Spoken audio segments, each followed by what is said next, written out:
2 dənə es aşıb.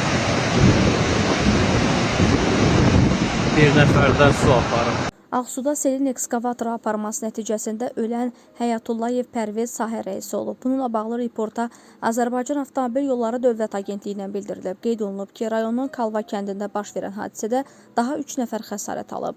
Agentlikdən verilən məlumata görə ölən və yaralananlar Muğanlı, İsmayıllı Qəbələ yolu layihəsində iştirak edən Padratçı şirkətinin işçiləri olub.